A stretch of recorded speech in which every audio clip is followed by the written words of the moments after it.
WFSB Channel 3. Now, Eyewitness News Night Beat.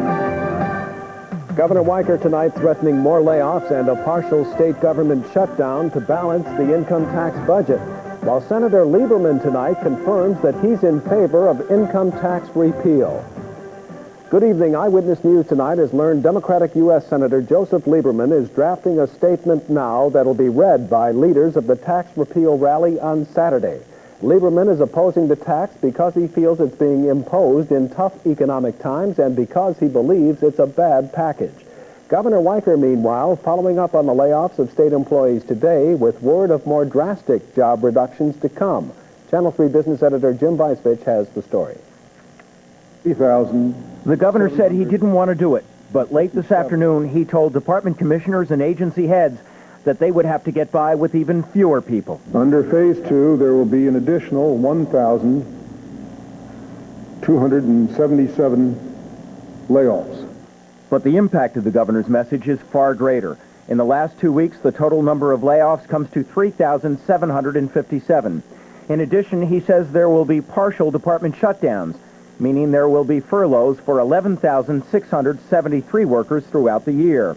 Those partial closings include 32 days for the Department of Corrections, 15 days for the Department of Transportation, 16 days for Consumer Protection, 18 days for Alcohol and Drug, 16 days for the Department of Public Works, and 15 days for Mental Health.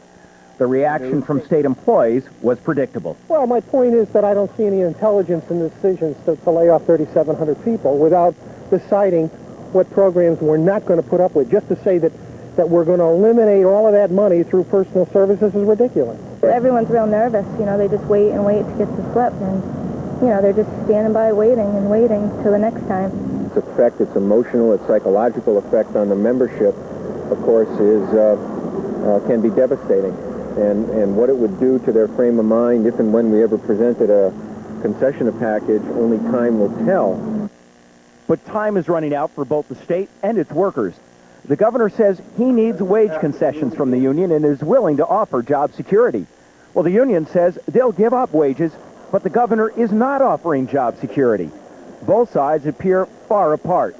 But if there is an agreement, the governor says the layoffs and the furloughs will stop. We believe that the vast majority, if not every single one, of the layoffs could be averted. As you know, most of the layoff notices run anywhere from 2 weeks to 6 weeks, even beyond that. So that nothing immediate will happen, but the clock is now ticking on Phase 2. Despite the layoffs and the furloughs, the governor admits he's still about $280 million short in labor concessions. And right now, talks with the unions are at a standstill. I'm Jim Weisvich, Channel 3 Eyewitness News on the Night Beat at the state capitol. Well, the mood today at many state office buildings was somber as laid-off state employees cleaned out their desks. Of the 85 pink slips effective today, most affect the justice system. It was the last day for staff in corrections, protective services, public safety, and criminal justice. Dealing with the loss of friends and co-workers was difficult for 3 laid-off employees at the Hartford State's Attorney's Office. I've started putting applications in to see if I can get another job because I need the money. Everybody feels threatened all the time by Governor Weicker. Well, he can't threaten us anymore. You know, now everybody else has to deal with him. Laid-off prosecutor Kathleen McNamara, a former 11-year veteran of the East Hartford Police Department, was one of the lucky ones. On her last day today, she landed a new job with a law firm that specializes in representing police unions.